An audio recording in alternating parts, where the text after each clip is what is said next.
In this video, let us see various theories of light. A theory regarding light should be able to explain various phenomena associated with light. There are various phenomena like reflection, refraction, rectilinear propagation of light, polarization, interference, diffraction.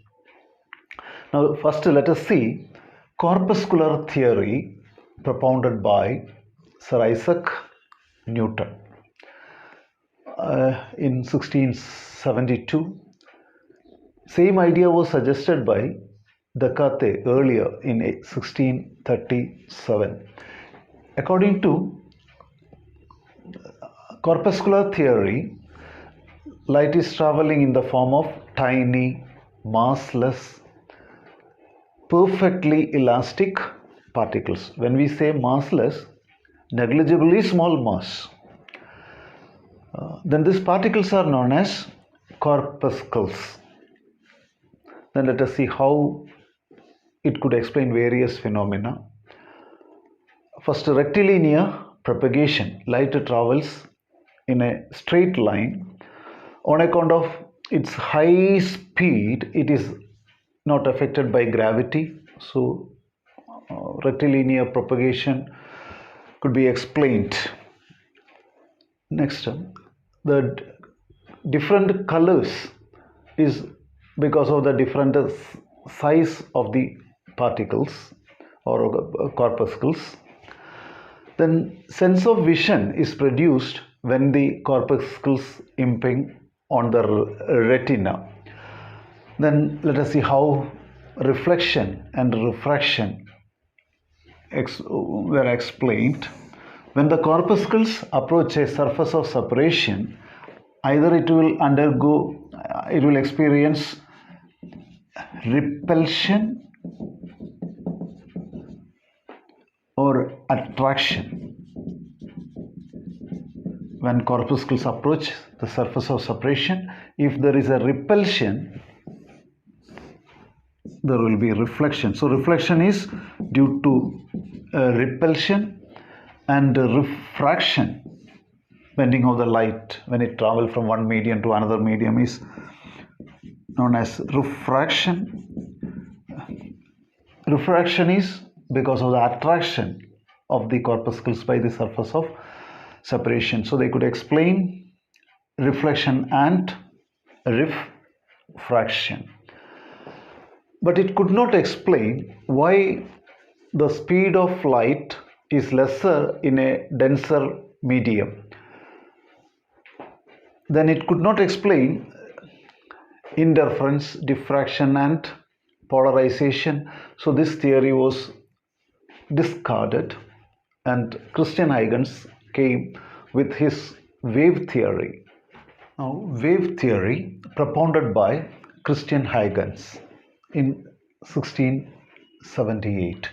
According to wave theory, light is a type of disturbance from the source which travels in the medium as a longitudinal mechanical wave. For a mechanical wave, medium is essential. Light is reaching Earth from Sun. So, up to a height, there is atmosphere, troposphere, stratosphere, ionosphere, but beyond that, nothing is there. So they assumed there is a medium called ether. It's pervading all the space.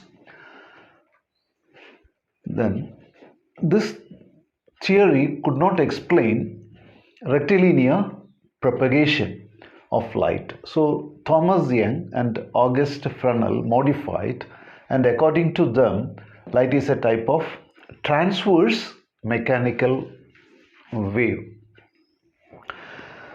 This wave theory could explain all the properties of light like reflection, refraction, interference, polarization. Then finally there was a problem. Experimentally, it was proved there is no such medium called ether So this theory was discarded, and James Clerk Maxwell came with his electromagnetic wave theory. Electromagnetic theory was propounded by James Clerk Maxwell. According to this theory, light is traveling as a linked electric and magnetic field. Suppose light is traveling along this direction, then there is a variation in the electric field in this direction and magnetic field perpendicular to that. So mutually perpendicular, variation in the electric field, variation in the magnetic field, and this is the direction of the propagation. So light is a type of transverse electromagnetic wave. So it could explain all the properties of light, like reflection, refraction, interference, polarization, but it could not explain where there is interaction of light with matter, like a photoelectric effect, Compton effect. Then photoelectric effect was explained by Albert Einstein using Max Planck's idea. According to quantum theory, light is made up of small discrete packets of energy. Each packet is known as photons. Energy associated with each photon is equal to h nu, where h is the Planck's constant. Value of Planck's constant is 6.625 into 10 raised to minus 34 joule second. Nu is the frequency of the radiation. So light has got a dual nature. For explaining the propagation of light, we have to use wave theory. Where there is interaction of light with matter, we have to consider light has got a particle nature. So light has got dual nature, wave nature and particle nature.